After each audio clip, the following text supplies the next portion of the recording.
بنعمته تتم الصالحات والحمد لله عدد ما خلق في السماء والحمد لله عدد ما خلق في الأرض والحمد لله عدد ما بين ذلك والحمد لله عدد ما هو خالق. أشهد أن لا إله إلا الله وأشهد أن محمدا عبده ورسوله. اللهم صل وسلم وبارك على سيدنا محمد وعلى آله وأصحابه ولبيته والمهدي خليفته وسلم.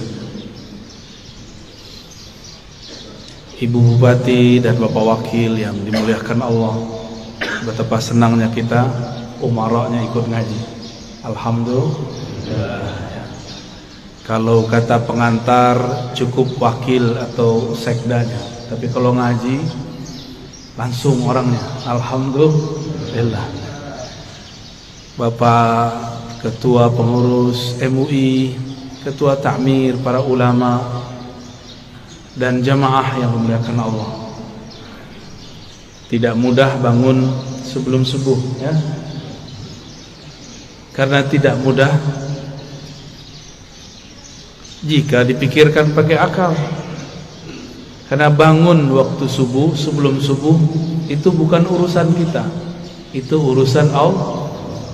Oleh karena itu, sebelum tidur, minta izinlah kepada yang menghidupkan, yang mematikan. Bismikallahumma ahya wa amut, atau amutu wa ahya, sama.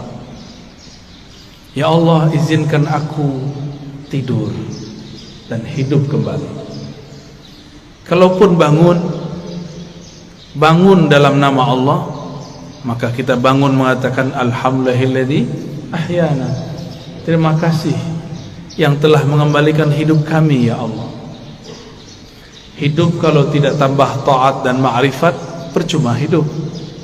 Lebih baik mati. Tapi jika ada ketaatan, ada kemakrifatan dalam hidup, fal hayatu aula, maka hidup lebih baik. Maka ketika ada seseorang mengeluhkan sakitnya dan dia mengatakan, mati sajalah aku, apa kata Nabi? La tas'alul maut, la tatamannawul mauta. Jangan pernah berangan-angan pengen mati. Sakit badanku, iya sakit, tapi jangan pernah minta mati. Karena jika engkau mati, inqata'al amal, engkau tidak dapat lagi beramal, ya, engkau tidak dapat lagi beramal. Dan ingat, orang kalau sudah mati, dia harus tetap menyempurnakan ruhaninya. Tapi di alam sana sangat lama dan panjang sekali. Maka mumpung masih di dunia, jauh pun kita kejar, susah pun kita cari. Yang penting mengenal Allah dapat dicapai di bumi, supaya jadi bekal masuk ke alam yang lain. Bapak Ibu yang melekat Allah, kalau pernah keluar negeri atau keluar kota, kalau kita tamu dari yang punya kota, kita disambut, tidak perlu diperiksa, benar gak? Cukup ditandai, oh si anu orangnya.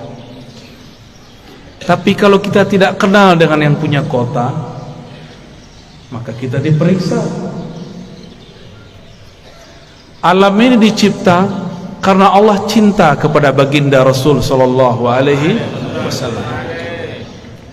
Jika seseorang kenal Allah, kenal Rasulullah, maka dia masuk ke alam ini hormat kepadanya. Dia masuk ke alam barzakh, yang jaga alam barzakh pun respect kepadanya. Jika dia masuk padang mahsyar, maka yang di padang mahsyar pun melindunginya. Kita mau datang ke satu tempat, kenal penguasanya, dijaga tidak? Dijaga. Yang jadi raja, pemimpin di alam semesta, itulah baginda Rasul sallallahu alaihi wasallam. Beliau bergerak Sayyidul Alamin, penghulu alam semesta. Apabila saya kenal Rasulullah, sallallahu alaihi wasallam. Maka ketika di alam barzakh, Rasulullah lah yang menyambut. Tapi kalau kenalnya baru imam, lumayan. Imam itu nanti yang akan sambut. Kalau kenal Allah, pasti kenal Rasulullah. Tidak ada orang kenal Allah kecuali lewat pintu Rasulullah. Maka ma'rifat mengenal ada dua jalur. Ada ma'rifat Muhammadi, mengenal dengan jalur Nabi Muhammad. Ada ma'rifat Azaziliyah, Iblisiyah. Ada mengenal jalur iblis. Kenal juga, tapi kenal dengan cara yang tidak benar. Allah Subhanahu wa taala mengatakan, "Qul in kuntum tuhibbunallah fattabi'uni." Katakanlah, jika engkau betul cinta kepada Allah, maka ikutilah jalanku. Ikutilah aku. Ikuti Rasulullah sallallahu alaihi wasallam. Maka banyaklah kelompok yang mengaku dialah yang paling ikut Rasulullah sallallahu alaihi wasallam. Yang diikut bukan model baju, yang diikut akhlak yang punya baju. Kalau model baju berubah-ubah per zaman. Ini bajunya kurang sunnah nih sebagiannya. Rasulullah itu suka pakai baju impor. Percaya tak? Baca Sahih Bukhari. Rasulullah selalu pakai baju dari luar negeri. Dari Bahrain, beliau tinggal di Madinah. Dari Persia, dari Romawi, dari Yaman, dari Mesir, dari Syam. Selalu memakai pakaian dari luar. Ada yang beliau beli, ada yang dibelikan. Tapi lebih banyak dibelikan orang, ya. Karena setiap kali ada orang datang, kasih beliau sallallahu alaihi wasallam hadiah. Bahkan dalam hadis yang sangat masyhur, ada seseorang memberi hadiah kepada Nabi sallallahu alaihi wasallam. Baru saja dipakai, tiba-tiba ada yang angkat tangan, "Wahai Rasulullah, demi Allah, berilah aku jubah yang engkau pakai." Hadis riwayat Imam Muslim. Rasulullah tolak. Rasulullah itu Abul Arwah, Abul Alamin, bapaknya alam semesta.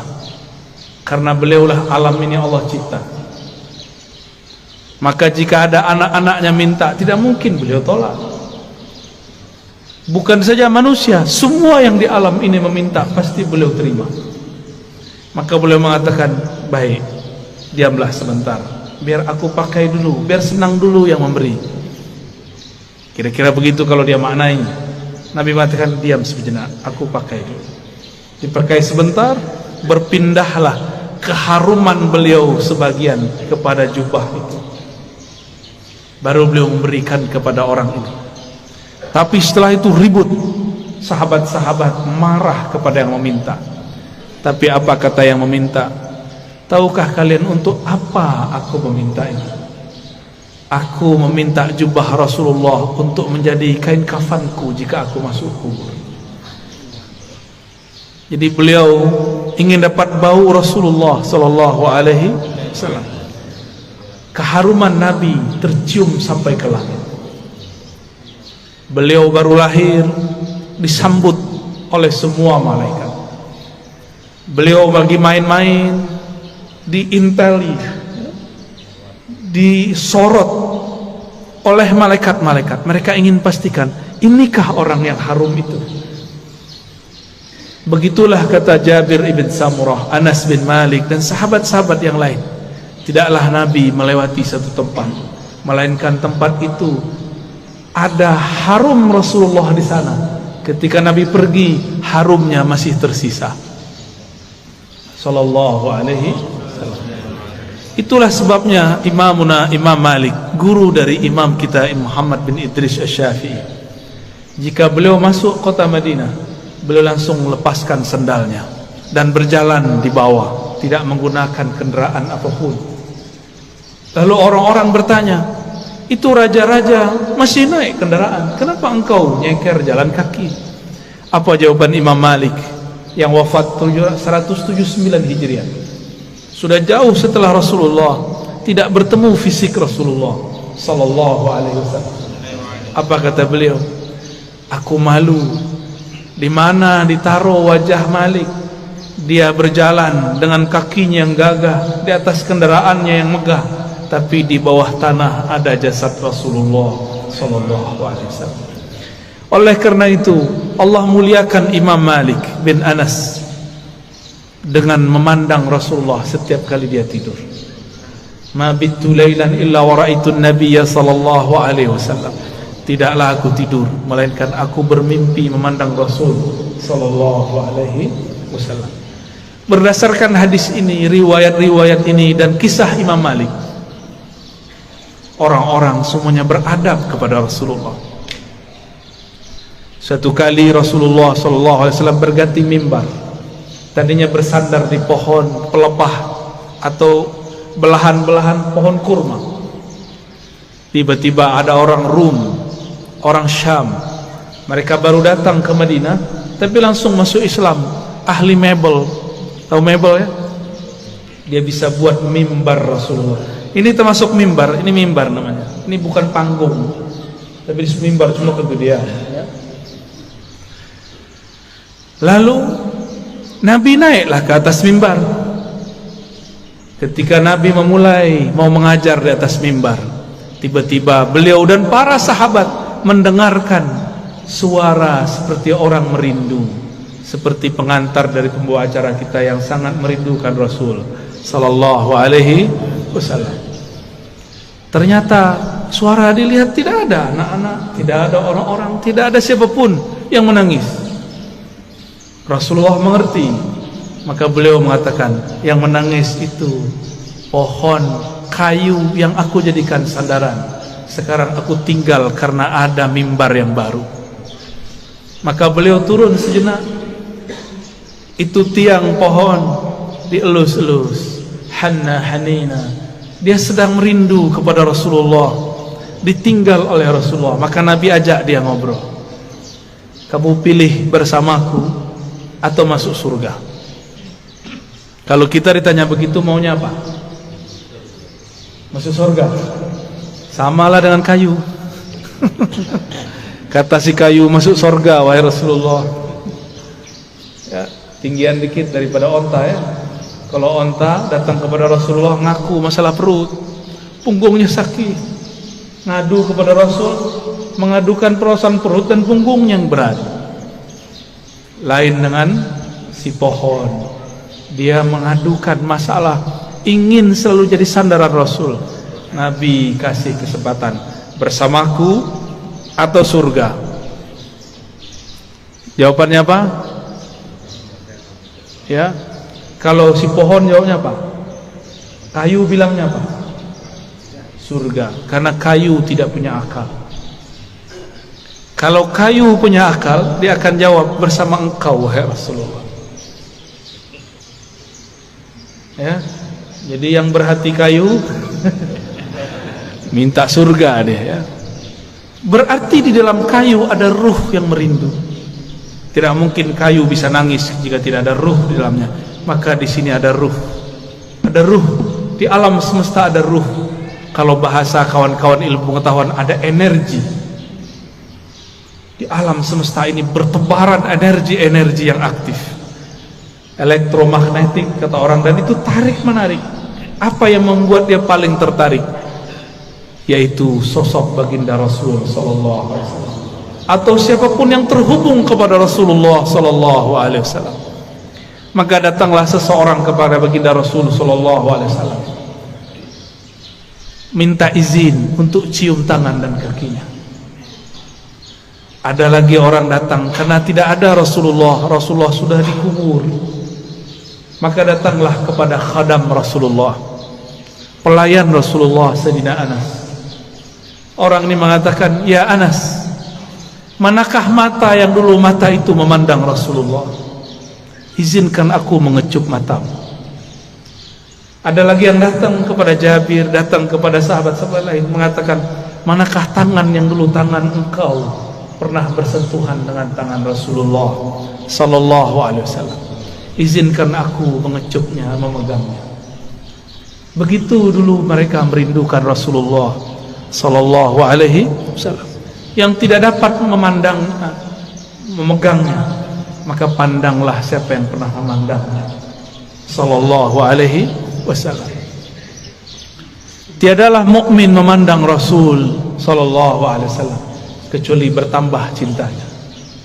Tiadalah kafir memandang Nabi kecuali bertambah kufurnya. Tiadalah munafik memandang Nabi sallallahu alaihi wasallam kecuali bertambah kemunafikannya. Maka memandang Nabi pun bukan tanda orang itu selamat. Dengan apa dia memandang? Abu Jahal pandang Muhammad bin Abdullah atau Muhammad Rasulullah. Siapa yang dipandang oleh Abu Jahal, Abu Lahab? Muhammad bin Muhammad, anak saudaraku. Dia tidak pandang Muhammad Rasulullah sallallahu alaihi wasallam. Satu kali Jabir ibn Samurah diajak jalan-jalan oleh Rasulullah sallallahu alaihi wasallam. Sampailah di satu tempat. Tiba-tiba ada seorang ibu-ibu membawakan anak kecil, mengatakan, "Wahai Rasulullah, anakku diganggu jin setiap hari." Lalu Nabi cukup pegang dada itu si anak, ditepuk-tepuk. "Wahai musuh Allah, keluarlah.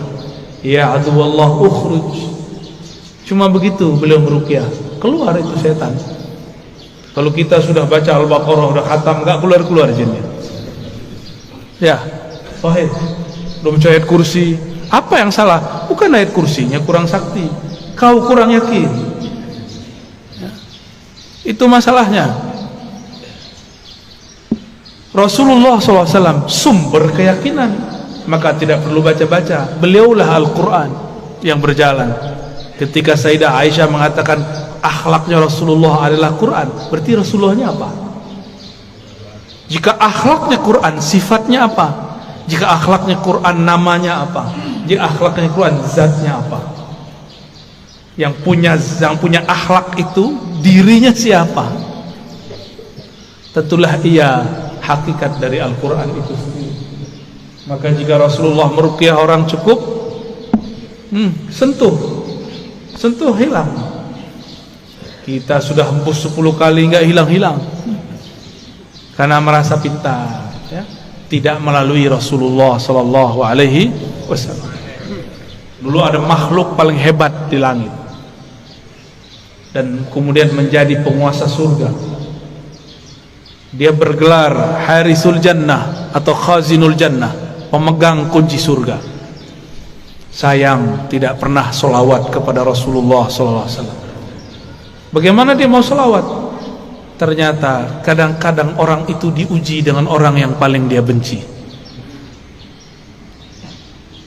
Iblis diuji untuk solawat kepada makhluk keturunan dari orang yang dia paling benci. Siapa yang paling dia benci? Nabi Adam. Nabi Adam punya keturunan, namanya Muhammad bin Adam. Masih ingat kisah Nabi Musa didatangi iblis? Ya. Apa kata si iblis? Musa, aku mau tobat nih. Jadi iblis pernah sadar sebentar, ya. Itu sadarnya iblis pertama kali. Mus, mau tobat nih, gimana nih? Apa kata Nabi Musa? Oh, gampang. Nih saya tunjukin jalannya. Dulu perintah yang disuruh kepada engkau masih berlaku. Apa itu? Sujudlah kepada Adam. Tuh, saya tunjukkan itu kuburnya. Sujudlah kepadanya. Iblis matanya langsung nyala. Dia bentak Nabi Musa. Musa, engkau main-main. Dia hidup pun aku tidak sujud, apalagi sudah bau tanah. Tambah sombongnya.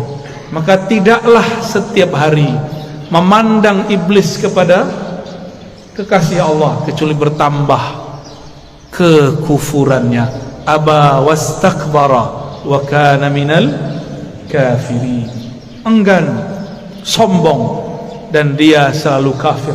Maka kana di situ bahasa Arab yadullu ala tsubut wal dawam, menunjukkan itu tetap dan selalu begitu. Maka kana tidak berarti selalu pasten, dia telah, tapi dia selalu. Maka jika ada orang yang cuma mengajarkan zikir, hati-hati, pasti sesat. Pasti sesat. Zikir itu panas. Dalam zikir itu ada energi ilahiyah, ada nur tapi har.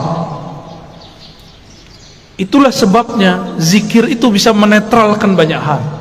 Bismillahilladzi la yadurru ma'asmihi syai'un fil ardi wala fis sama'i was-sami'ul 'alim. Dengan nama Allah. Ini enggak usah datang ke dukun ya, amalkan ini. Mau diserang-serang dalam politik ya, kali Bu Bupati, Pak Wakil diserang orang, amalkan ini pagi sore, satu napas. Bismillahilladzi la yadurru ma'asmihi syai'un fil ardi wala fis sama' wa huwas sami'ul 'alim. Ini langsung turun dari langit. Ini lafaz ini langsung turun dari langit. Diajarkan Rasulullah SAW kepada sahabat. Diriwayatkan oleh Imam Abu Dawud dengan nama Allah, Bismillah allazi, yang mana la yadurru ma'asmihi, tidak ada yang akan merusak, mengganggu siapa yang bersama namanya. Ini maksudnya apa? Gak ada yang ganggu, baik dari langit ataupun dari bumi. Namanya Allah, Allah titipkan semuanya ke dalam qalbu Rasulullah sallallahu alaihi wasallam. Maka orang yang datang kepada Allah lewat pancaran qalbu Rasulullah, dia langsung diterima. Kalau saya masuk kantor Bu Bupati, bawa surat sakti dari Bu Bupati, diterima nggak? Diterima. Tadi kalau bawa proposal nggak ada janjian, ditolak nggak? Ditolak. Biasanya kalau pegawai itu ada kartu ya, kartu pengenal diri, apa namanya? ID card.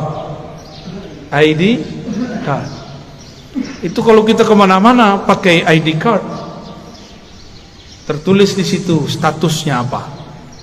Pasti tempat itu menghormati kita. Yang dipandang bukan kita, ID cardnya. Ya, siapa yang membawa nama Allah, siapa yang bersama Rasulullah, maka dia akan dihormati di mana saja. Imam Ahmad bin Hanbal dilecehkan oleh Al-Ghujur, ditelanjangi Pak.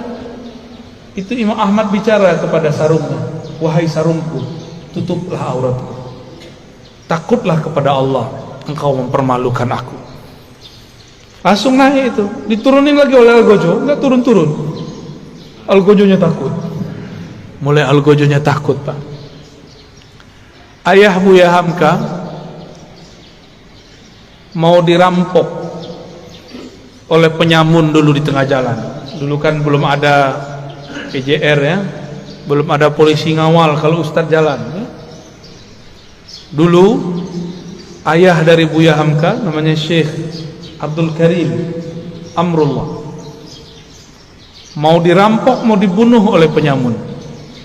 Terus beliau bilang, tunggu sebentar, saya baca surat Yasin dulu. Yasin. Yasin itu nama siapa? Nama Rasulullah SAW. Terus ada teknik membacanya. Selesai baca Yasin, itu orang sudah sujud-sujud. Maafkan saya, bingung beliau. Ternyata ini orang melihat sesuatu ketika Syekh Abdul Karim membaca surat Yasin. Bisa begitu Pak, tapi kalau Bapak yang baca nggak ada yang aneh. Baik. Rasulullah sallallahu alaihi wasallam dielu-elukan namanya baik di langit ataupun di bumi.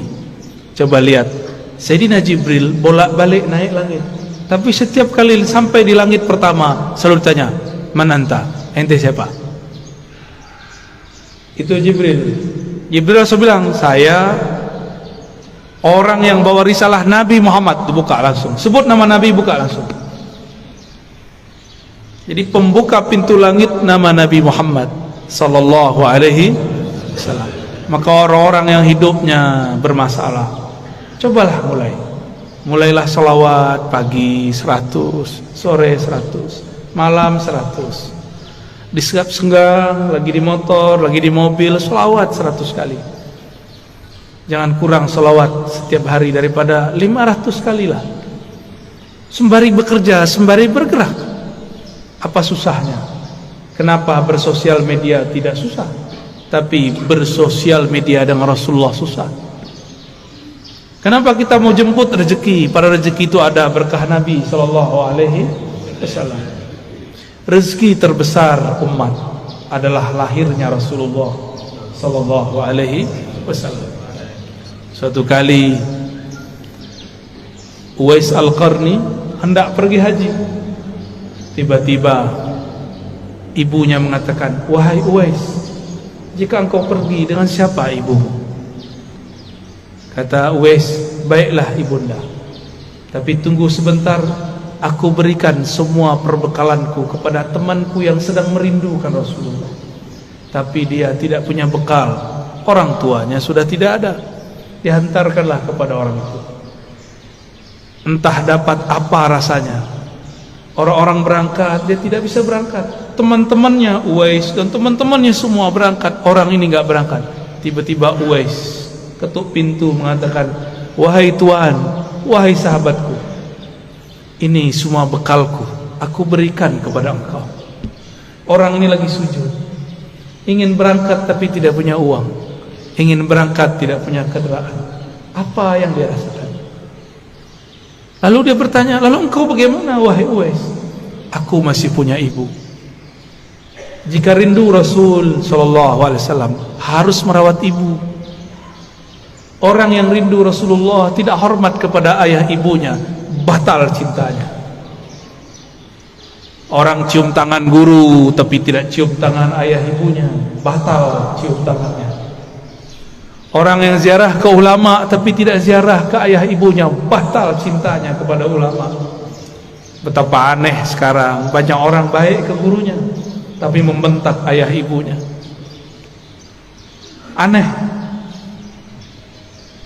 Masih punya ibu sebagian besar, ayah nanti pulang cium tangannya, ya. Baca sholawat ketika mencium tangannya. Semoga Allah ridha melalui ibu kita. Dan pasti ridha. Ridha Allah itulah kunci dalam tangan ibu. Kenapa disebut ibu dan ayah itu kunci ridha Allah? Ridha Allah fi ridhal walidain. Karena merekalah kita ada secara fisik, secara ruhani kita ada karena ruhaniah Rasulullah. Maka Rasulullah, Nur Muhammad, ruhnya disebut Ahmad, disebut Ummul Arwah, induknya semua ruh. Muhammad, nurnya disebut Abul Arwah, bapaknya semua ruh. Ini cuma istilah bahwa segala satu bersumber darinya. Inilah yang sering kita katakan ketika Allah menciptakan alam semesta. Apa yang Allah lakukan pada alam? Allah menciptakan alam ini supaya alam ini sempurna dengan menyembahnya. Allah tetap sempurna tanpa disembah alam. Allah ciptakan alam supaya alam itu sempurna dengan menyembahnya. Disebut dalam Quran liya'budun, untuk menyembahku. Siapakah yang paling sempurna menyembah Allah? Rasulullah SAW. Siapakah yang paling kenal Allah? Rasulullah SAW. Maka yang dimaksud dalam ayat ini, tidaklah aku ciptakan jin dan manusia illa liya'budun, kecuali untuk menyembahku, sebenar-benar menyembah, mengenalku benar-benar mengenal. Itulah sosok Rasulullah sallallahu alaihi wasallam. Jadi ayat ini berbicara tentang Rasulullah sallallahu alaihi wasallam. Jadi jika ada orang mengatakan tidak usah buat maulid, tidak usah buat zikir-zikir, gak usah buat zikir jamaah, gak usah buat manaqib, tugas kita ibadah, ya itu ibadah. Dan ibadah yang paling tinggi adalah as-salawat ala nabi sallallahu alaihi wasallam. Ini saya ulang-ulang ya, supaya masuk ke alam sadar kita dan alam bawah sadar kita. Allah sholat nggak? Allah sholat nggak? Allah tadi sholat subuh nggak? Nggak. Saya ulang yang kenceng dong. Allah sholat nggak? Allah haji nggak? Allah puasa nggak? Allah sedekah nggak? Tapi Allah bersalat. Innallaha malaikatahu shalluna 'alan nabi. Jadi sebelum ada salatnya kita, Allah sudah salawat kepada Nabi. Sebelum ada zikir, baca Quran, ngaji kita, belum ada thariqat kita, belum ada mazhab kita, belum ada manhaj kita, belum ada, Allah sudah bersalawat. Maka ciri-ciri musuh Allah, dia benci orang salawat. Meskipun sorbannya 7 kali lilit, meskipun jenggotnya sepanjang tali apa? Tali rapia. Bapak kayaknya kesal banget orang itu ya. Korban sepertinya ini ya. Nggak ngaruh ya. Tidak ngaruh, tidak berpengaruh. Bapak Ibu yang melakukan Allah, karena salawat itu adalah fiilnya Allah. Salawat itu apa? Apa arti fiil? Kerjanya Allah. Dengan salawat itulah Allah menciptakan alam. Salawat itu artinya cinta dan kasih sayang. Maka kalau kita salawat, Allahumma salli ala sayyidina Muhammad, apa artinya? Ya Allah, sampaikan cinta, salam, kasih sayang kepada baginda Nabi Muhammad. Jadi salawat itu jangan pakai terjemahan biasa. Ya Allah beri salawat ke Nabi Muhammad. Itu bukan memaknai, itu namanya translate, menterjemah. Berselawatlah dengan rasa. Berselawat dengan rasa. Kita mengatakan, ya Allah, baligh salami wa salati ala sayyidina Rasulillah. Sampaikan salamku, rinduku, cintaku kepada Rasulullah sallallahu alaihi wasallam. Kalau sudah cinta, apapun yang disuruh, yang dimintanya, mau nggak? Dulu kita belum kenal orang, ngasih 500 aja susah. Sekarang sudah jadi pasangan, mau dia minta 5M, kalau ada kita kasih, kalau nggak ada salawat ya. Jamaah subuh yang diberkahi Allah, bahkan subuh ini ada karena salawat kepada Rasulullah sallallahu alaihi wasallam. Was-subhi idza tanaffas, begitu ayatnya. Demi waktu subuh yang berhembus, yang bernafas. Jika Allah tidak bernafas dengan salawatnya, maka bunyi nafasnya Allah salawat kepada Rasulullah sallallahu alaihi wasallam. Maka niatkan hidup ini untuk bersalawat kepada Rasulullah. Inilah yang disebut takhallaqu bi akhlaqillah. Tirulah fiil-fiilnya Allah, tirulah akhlaknya Allah. Allah itu mencipta alam dalam salawatnya karena cinta kepada Rasulnya. Maka beramallah karena cinta, bukan lagi buat maulid, buat manakib karena ada hajat. Pak Kiai, Pak Ustadz, doakan saya bisa beli apa? Beli rumah. Pak Kiai, doakan saya beli mobil. Pak Kiai, samalah kau dengan onta itu ya. Onta datang ke Nabi, ya Rasulullah, perutku lapar, tugasku banyak, tuanku nggak tahu diri. Onta datang nangis, yang dikadukannya bukan ya Allah Rasulullah izinkan aku bersamamu, nggak ada dia ngomong begitu. Onta, paham onta? Si kayu ngomong, aku ingin di surga aja. Tapi beda dengan Abu Bakar, beda dengan Umar, beda dengan Utsman, beda dengan Ali. Mereka ingin jadi pintu-pintunya Rasul. Maka ujung dari pintunya Rasulullah, pintu terdekat Sayyidina Ali. Apa kata beliau? Aku kota ilmu, Ali lah pintunya. Maka tiada satu mazhab, satu manhaj, satu aliran, satu pemikiran yang sahih kecuali sanadnya bersambung kepada Sayyidina Ali. Tapi syaitan tidak tinggal diam. Dia buatlah, dia campur adukkanlah cinta kepada Ali dengan benci kepada sahabat. Namanya kelompok Rafidhah, kelompok yang membenci sahabat Rasul sallallahu alaihi wasallam. Ya, kita cinta Sayyidina Ali, cinta juga sahabat Rasul. Ini perbedaan kita dengan Syiah Rafidhah. Mari berguru kepada orang bersanad, nanti bersambung kepada Sayyidina Ali. Lebih kurang itu pengantar rindu yang dapat saya sampaikan. Ya, di sela-sela rihlah. Rihlah artinya perjalanan. Dulu Rasulullah buat rihlah. Insyaallah kalau lain kesempatan kita teruskan. Ada tanya jawab? Baik, tafadhol. Sallallahu. Mungkin kita batasi untuk subuh ini 3 orang penanya saja. Pertama, boleh Ustaz. Sudah masalah.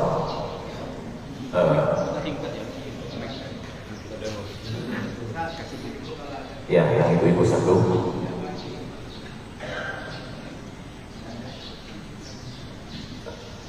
Baik.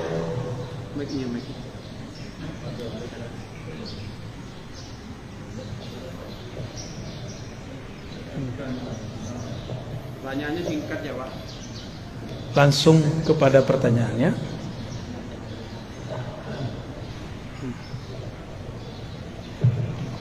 Assalamualaikum warahmatullahi wabarakatuh. Assalamualaikum.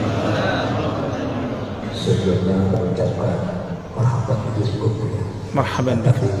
Kota kelahiran. Semoga Buya selalu dari Allah Subhanahu wa taala. Amin ya rabbal. Pertanyaannya terkait dengan penciptaan Allah, apanya Allah ya.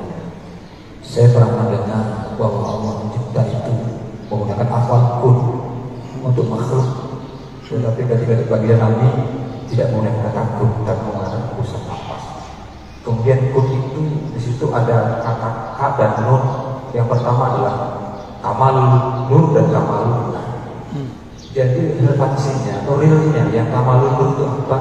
Yang kamal nun yang pertama. Satu lagi. Satu aja ya. Bagi-bagi Pak ya. Terima kasih. Ya. Rasulullah sallallahu alaihi wasallam tidak dicipta dengan kun. Rasulullah itu dihembuskan dengan rahmahnya. Tapi tetap saja hukum jasadiahnya, karena keturunan Bani Adam pasti ada kun, tapi kunnya tunduk kepada rahmat Allah. Inna rahmati sabaqat ghadabi. Ya. Ukuran makhluk kalau diusir, dilempar pakai batu dan tai, itu melaknat orang yang lempar. Nih, coba lihat. Antum bener nggak berguru ke ulama wali Allah? Dikritik dikit marah. Ya. Beda sedikit marah. Beda politik ngamuk. Bukan wali Allah itu. Cuma dibentak dikit langsung melaknat. Cuma beda fikrah pemahaman langsung ente sesat, ente bid'ah. Wali apaan begitu? Pewaris apaan begitu? Pewaris Rasulullah, kalbunya mirip-mirip Rasulullah sallallahu, tidak sama tapi mirip-mirip. Jika dicaci dia balas mendoakan kebaikan. Kalau kita dicaci maki orang gimana? Lanang Allah atas ente. Betul ya? Tapi kalau Rasulullah dicaci orang, apa kata beliau? Ya Allah, jadikan yang mencaciku ini keturunannya percaya kepada Engkau, beriman kepadaku. Beda dengan Nabi Nuh. Nabi Nuh udah capek dakwah 900 tahun. Antum baru ngomong 9 menit ke anak udah marah-marah ya. Nabi Nuh 900 tahun wajar. Tahun 950 tahun umurnya. Beliau sudah capek. Takdirnya berjalan begitu. Beliau berdoa, ya Rabb, tolong hancurkan umatku, karena kalau mereka punya keturunan, keturunannya pasti kafir. Nabi Nuh ini dosa adab, tapi ini bukan dosa. Wajar sudah 900 tahun, tapi bagi Nabi ini dosa. Belum terjadi dia sudah berburuk sangka, ya Allah kalau mereka jadi pasti kafir. Itu masalah Nabi Nuh. Masalah siapa? Nabi Nuh. Jangan ulangi kesalahan itu. Baca surat Nuh ya. Di surat Hud lain lagi ya Pak Hud ya. Surat Nuh, baca cuma dua halaman, nggak sampai. Pelajaran besar.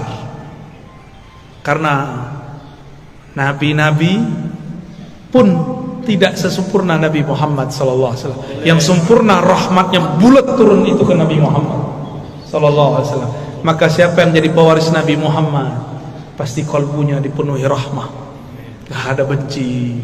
Ya, ini orasi dikit benci, gak ada kebencian. Tegas boleh. Ya, saya kalau tegas-tegasan, mungkin bapak kabur juga kali ya, kebakar semua paling. Kita tahan energi ini, jangan sampai energi semangat ini keluar luber sebelum saatnya. Rasulullah itu kalau perang itu nggak perlu dijaga, walaupun tetap ada yang jaga. Ada sahabat Nabi, kakinya itu betis yang kekar itu belah dua oleh tombak, kena tombak. Datang kepada Rasulullah, ya. Datang kepada Rasul, darah mengalir deras. Nabi cuma bilang Bismillah, sembuh. Jadi Nabi itu giginya ompong, itu perlu dipertanyakan riwayatnya, maksudnya apa itu? Ini sekedar menunjukkan sisi manusiawinya. Nabi lagi sandiwara sebenarnya. Nabi ini suka begitu. Nabi itu orang yang paling pintar memerankan kelemahan, karena kunci-kunci ada pada dia. Orang yang punya aset-aset hebat tidak mungkin sombong, karena khawatir nanti ketahuan. Kata Rasulullah, inni khabba'tu du'ai. Setiap nabi punya doa mustajab, tapi aku inni khabba'tu du'ai da'wati, aku simpen doaku itu. Rasulullah ternyata nggak keluarkan di sini, keluarkan nanti di hari kiamat. Doa yang harusnya jatah Rasulullah di sini, beliau simpan nanti untuk kita di akhirat. Beliau tidak egois, maka ulama pewaris Rasulullah tidak egois. Jika ada yang nyerang dia tidak ngamuk. Bapak bid'ahkan saja. Bapak katakan saya sesat, katakan saja. Saya tidak akan balas dengan kata-kata yang sama. Saya malu kepada Rasulullah sallallahu alaihi wasallam. Maka saya mengajak kepada para kiai, para ulama, habaib, malulah kepada Rasulmu, malulah kepada kakekmu. Kakekmu tidak emosional, kok engkau emosional. Kakekmu penuh dengan kasih sayang, kok engkau penuh dengan kebencian. Berdakwahlah dengan manhaj kakekmu, bermazhablah dengan mazhab qalbu beliau, mazhabur rahmah. Maka bernamalah Rasulullah rahmatan lil, rahmat bagi alam. Bahkan orang kafir pun dapat rahmat Nabi, apalagi orang yang percaya. Jadi musuh kita nanti bukan di luar, Pak. Dajjal itu gampang bagi Imam Mahdi. Musuh kita paling berat sesama muslim saling mengkafirkan, sesama muslim saling benci. Maka Nabi mengatakan, bukan Dajjal yang aku khawatirkan, tapi kalian sesama kalian itu yang aku khawatirkan.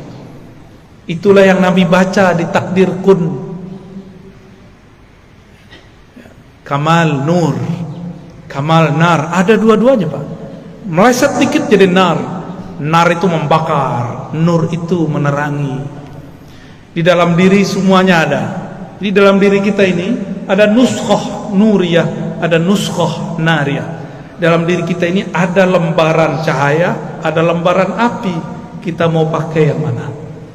Jadi kita ini berlawanan, terus melawan itu. Inilah maksud Nabi SAW mengatakan, inna a'daikum ma baina janbayn. Ya. Dosamu yang paling besar bukan dosa musuhmu yang paling gawat, bukan Dajjal, bukan iblis, tapi yang ada di dalam dirimu. Ulama kalau ego pakai ayat. Politisi kalau sudah ego, manfaatkan ahli ayat.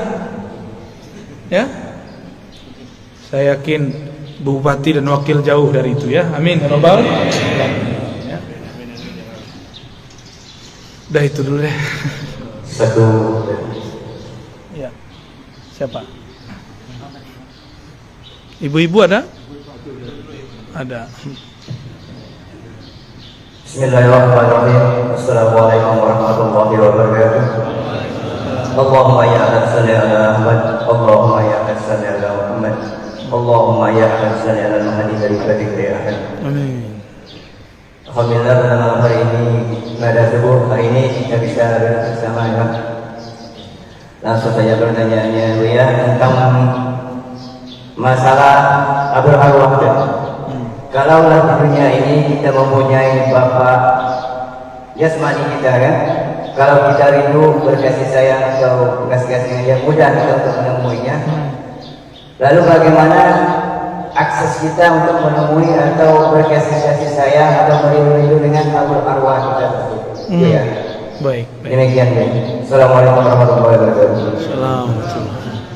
Caranya dengan hadis Nabi, tuba liman ra'ani wa liman ra'a man ra'a man ra'a man ra'a man ra'ami 1000 kali. Kalau Nabi mau, Nabi teruskan sampai 1000 kali. Beruntung yang memandangku, beriman kepadaku, atau yang memandang orang memandangku, atau yang memandang dia, yang mandang dia, yang mandang dia, yang mandang dia. Yang enggak bertemu sahabat Nabi, bertemu murid Nabi. Yang enggak bertemu muridnya sahabat Nabi, bertemu muridnya lagi, begitulah. Jadi cara paling mudah, jangan jauh-jauh dari orang bersanad. Jangan hanya bernasab. Nabi Nuh pun punya anak yang durhaka kepada beliau. Kalau cuma nasab gak cukup, harus nasaban wasanadan. Nasabnya nyambung, oke. Yang paling penting lebih sambung adalah sanad ilmunya kepada Rasulullah SAW. Maka ada namanya Abul Ulum, bapak pengetahuan, itu Sayyidina Ali. Carilah orang-orang yang terhubung ilmunya kepada imam-imam mazhab, karena semua imam mazhab terhubung kepada Sayyidina Ali. Jika ada mazhab tidak terhubung kepada Sayyidina Ali, hilang. Coba lihat, ada mazhab Zahiri, Imam Daud Az-Zahiri, dia dulu mazhab Syafi'i, lalu kemudian mengkritisi mazhab Syafi'i, lalu dia buat mazhab sendiri, tidak terhubung kepada sanad Imam Syafi'i. Imam Syafi'i berguru ke Malik, Malik berguru kepada Ja'far, Ja'far berguru kepada ayahnya, kakeknya, terus sampai kepada Sayyidina Ali. Enggak ada mazhab kecuali lewat Sayyidina Ali. Thariqat, kalau ada thariqat tidak jalur Sayyidina Ali, tidak jalur Sayyidina Khidir, tidak jalur Sayyidina Nabi SAW, habis. Kullu sanadin inqata'a ila sanadi. Semua sanad yang tidak sumbernya dariku, maka sanadnya terputus. Kalau thariqat mesti Sayyidina Ali, Sayyidina Abu Bakar. Kalau ruhani langsung kepada Rasulullah sallallahu alaihi wasallam. Ya. Jadi bagaimana caranya kalau kita rindu kepada Bapak Ruh? Temuilah orang yang terhubung kepada Bapak Ruh, yaitu ulama yang kolbunya nyambung kepada kolbu Rasulullah sallallahu alaihi wasallam. Ya. Karena ini zamannya sudah mulai krisis, cari orang bersanad, orang bertarekat, orang berijazah, orang yang dapat ijazah Quran, itu salah satu pewaris Qurannya Nabi. Orang yang dapat ijazah fikih, ini pewaris Nabi. Orang dapat ijazah ilmu ma'rifatullah zikir, mereka juga sama. Ahli tarekat sufi, mereka juga pewaris Rasulullah sallallahu alaihi wasallam. Enggak usah langsung saja pakai buku Sahih Bukhari, itu terputus. Langsung saja ke YouTube. Thariqatnya kita ya, Thariqat al-Yutubiyah. Kalau sudah kenal, sudah ketemu minimal sekali, amalkan saja yang di YouTube-nya, ya. Sah jadi muridnya. Amin, amin, amin. Amin ya Rabbal. Amin, amin, amin. Kabil tuh. Ya. Udah ya? Terjawab. Silakan.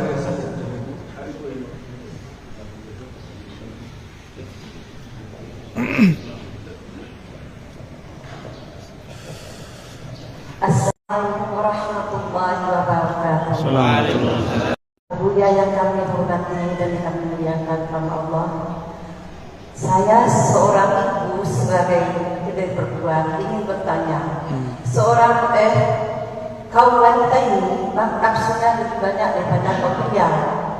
Sedangkan pria itu 9, sedangkan wanita itu 9. Bagaimana cara untuk menyikapi nafsu yang terlalu untuk wanita ini supaya kalbunya bersih? Itu jaga dan terima kasih saya ucapkan. Jangan salah paham. Assalamualaikum warahmatullahi wabarakatuh. Nafsu di situ syahwat ya, bukan syahwat itu artinya keinginan rendah. Dunia, angan-angan perempuan terhadap fulus lebih kencang dari laki-laki. Benar ya? Itu maksudnya, jangan salah paham Pak ya.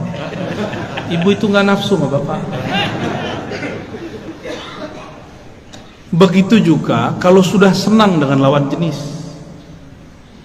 maka si perempuan seperti terjadi di zaman Nabiullah Yusuf ya, Nabi ucup kata orang ya, itu Zulaikha diisukan, Zulaikha cemen, masa tergoda dengan pelayannya sendiri. Zulaikha panas telinganya, kalian belum tahu siapa yang aku suka ya. Ya udah, dibuat arisan emak-emak. Tapi ini emak-emak pejabat, karena Zulaikha istri seorang menteri. Maka istri-istri menteri-menteri yang suka gosip, ini memang dari dulu yang suka ngegosip itu adalah ummahat, emak. Ada emak yang belum jadi punya anak, belum punya bapak, itu sama aja ya. Dari dulu udah begitu. Itu nafsu juga, nafsu ngomong. Jadi ibu-ibu nih, bapak-bapak hati-hati. Ibu-ibu ini kalau sudah curhat kepada selain kita, berarti kita ini nggak pernah mau dengerin mereka. Itu bagian dari nafsu. Maka kalau pulang dengerin istri curhat, ya, mau bapak-bapak? Itu bagian dari nafsu yang disebut tadi. Bukan hanya nafsu seksual, bukan. Nafsu ingin didengar, pengen tahu suaminya ngapain, pengen tahu isi dompetnya berapa, ya, supaya nggak khawatir gitu. Pengen tahu transfer kemana aja, ya, takut ada transferan ke ujung sana gitu. Itu Zulaikha kumpulkan ibu-ibu cantik-cantik bukan main, suaminya juga gagah-gagah, tapi perutnya lebih gagah dari mukanya. Biasa istri pejabat ya, suaminya udah kayak kita Pak, ada kemajuan perut ya, betul ya? Ya, alhamdulillah, tanda lumayan makannya enak ya, menghibur diri Pak. Aslinya malu kita nih ya, saya agak tinggian dikit jadi gak ketahuan, aslinya lumayan. Ketika ibu-ibu sedang asik memotong apel, memotong buah-buah segar dari tepian kebun-kebun Sungai Nil, disuruhlah sang ganteng abadi, Ucup, cup, sini cup, anterin dong, minta dianterin makanan. Jalanlah Nabi Yusuf yang tadi sedang motong-motong, gak sadar.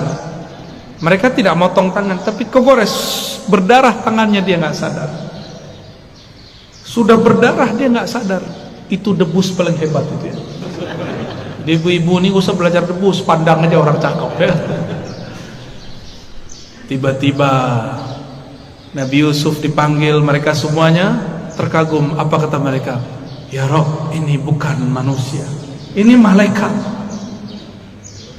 Jadi mereka bilang ini bukan manusia. Emang ada malaikat begitu? Enggak, itu ya manusia, Nabi Yusuf alaihissalam. Wah, makanya jangan ganteng-ganteng amat Pak, repot ya.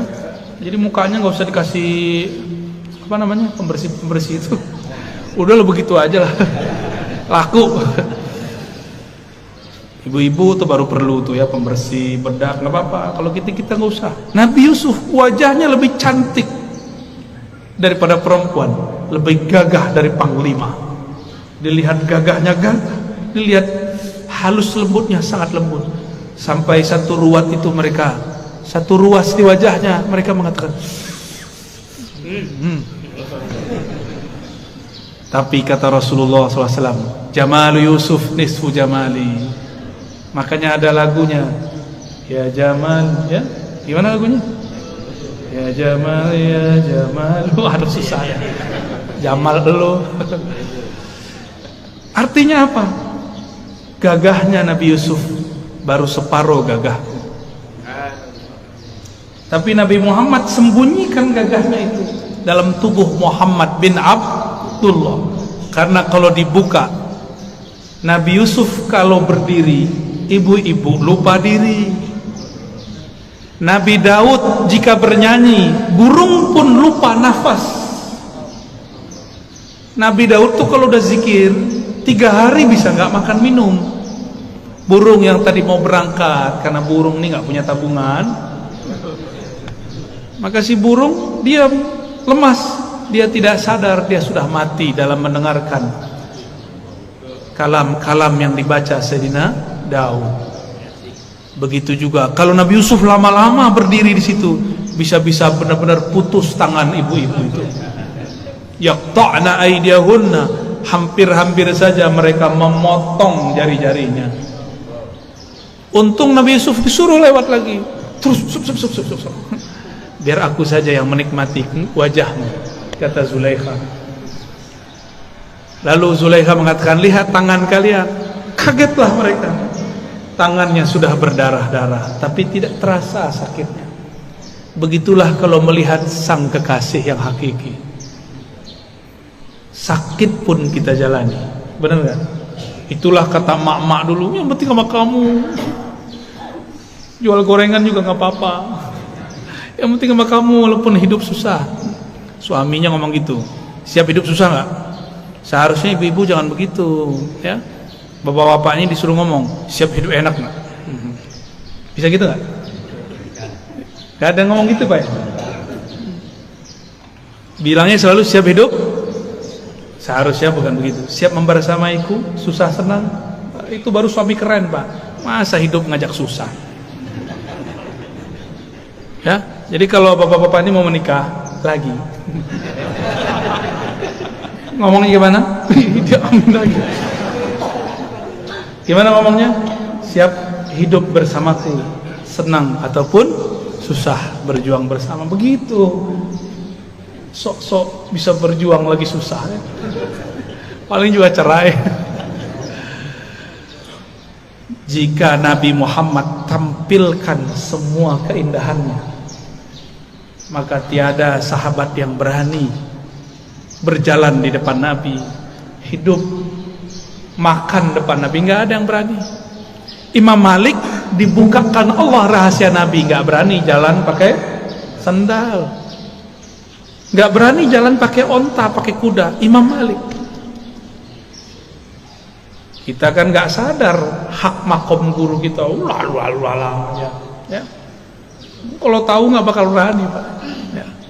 Guru-guru kita itu disegani di langit sana. Cuma kalau dia kata-katanya kasar, dibenci di langit sana. Orang yang paling disayangi di langit, orang yang paling sayang di bumi. Ar-Rahimun yarhamhum Ar-Rahman.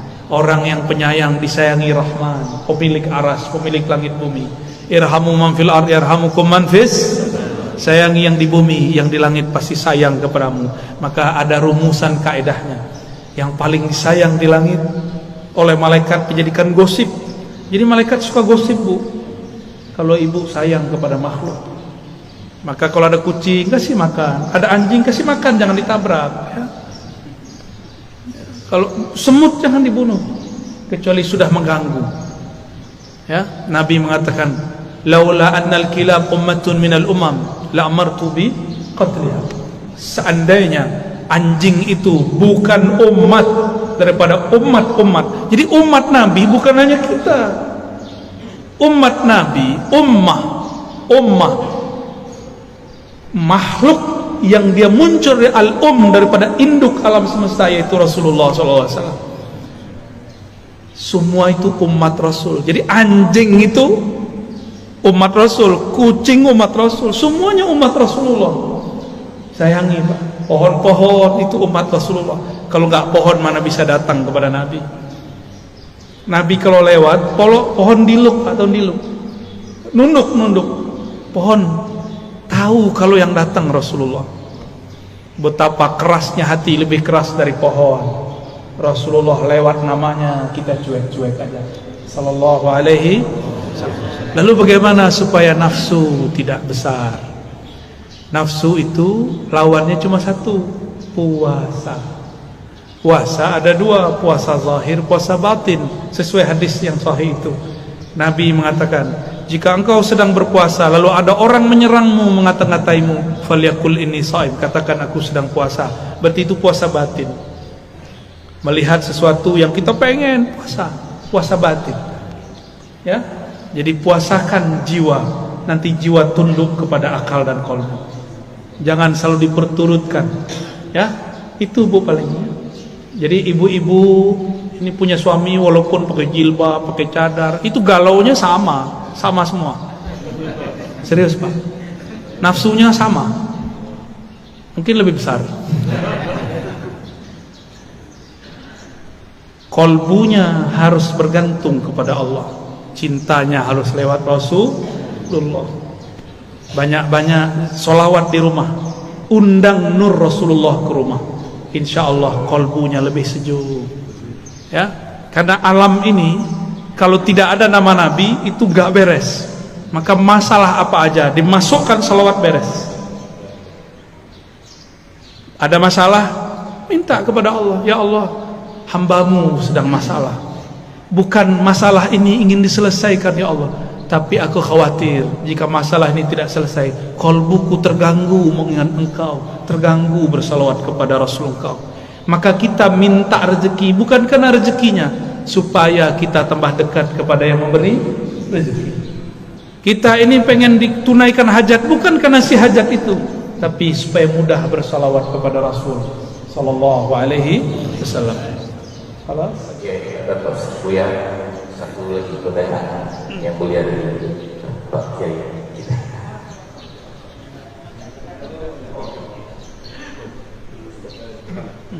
Kelas ya. Baik. Kita langsung doa. Doa apa? Baik. Mari kita doa. Kita minta kepada Allah melalui kemuliaan Rasulullah SAW. Al-Fatihah.